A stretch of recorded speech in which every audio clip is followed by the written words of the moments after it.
Hey everyone, welcome back to US Bank Stadium. Wobby, voice of the Vikings, Paul Allen. This Hi. is the Between the Lines post-game report brought to you by Gatorade. The Vikings lose preseason game number 2 to the Jacksonville Jaguars, 14-10.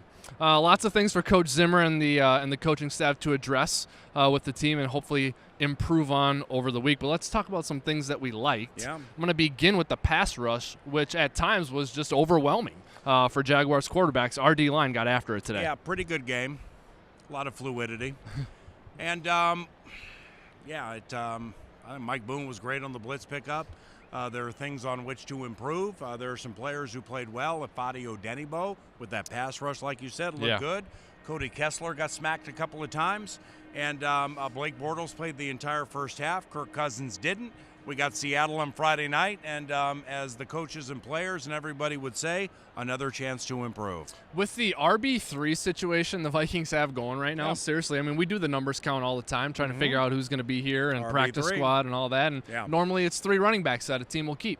And that's not counting the fullback C.J. Ham, who we presume will be in. So now you've got Latavius Murray and Dalvin Cook, and it's this battle with Mike Boone and Rock Thomas. Rock Thomas kind of stole the show last week. Mike Boone maybe a little bit this week. He had a touchdown this week. What do you make of that? Well, and fairly, I'm not going to eliminate Mac Brown because I thought he looked good in the Denver game where he got nicked up and he didn't play today. Of the 3, in my opinion, he's the long shot. It depends on how you want to skin the cat, in my opinion. I mean, certainly not speaking for personnel, but for my money, it seems like Boone is more physical. Rock Thomas may be faster.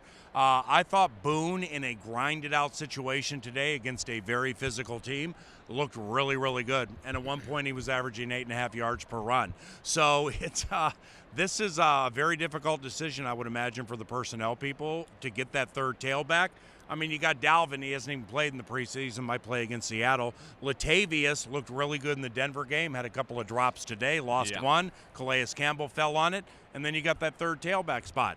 So, for those of you taking in between the lines provided by Gatorade at Vikings.com, you may be like, third tailback, who cares? That's what you said last year about the second quarterback.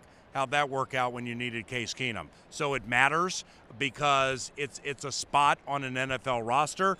And the other person, most likely here, there, or everywhere, gets to the practice squad. That's like $100,000 a year, and you're still in the building. So this is big stuff. Things to clean up on offense and special teams for sure. Some things on which the both units can hang their hat on, and that is also for sure. The defense looked really good. Harrison Smith interception. Mac Alexander right spot, right time, but couldn't close on an interception. Thought the defense was swarming and good. Put Blake Bortles on a very pedestrian first half. Wobby, just in closing for me, I mean, it was very unfortunate today. I'm just going to lay it out honestly. It was a very difficult game to call, very difficult for a lot of fans to watch, mainly because of all the injuries. I mean, I felt awful for the players that kept going down. I mean, it was Ade Aruna, Cedric Lang, Josh Andrews, Mackenzie Alexander. Johnny Stanton. Something happened to Alexander early. He didn't return. Johnny Stanton. Yeah, it was just very unfortunate. I feel bad for those guys.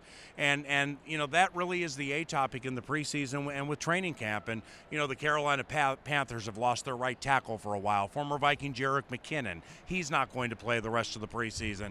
These injuries, man, it's just really, really difficult. I feel bad for everybody involved, and hopefully everybody gets out of it okay. Yeah, and as you can see on the big screen behind us, Nate, if you'll go up to the big screen, it's Vikings-Seahawks on Friday, August 24th. Kickoff will be 7 p.m. It'll be a simulcast again with Fox 9 locally here on TV and, of course, the Vikings Radio Network. So on behalf of Voice of the Vikings, Paul Allen. All right, Wobbs. I'm Wobby saying goodbye. Stay tuned to Vikings.com for more. The Gatorade Between the Lines post-game report is over.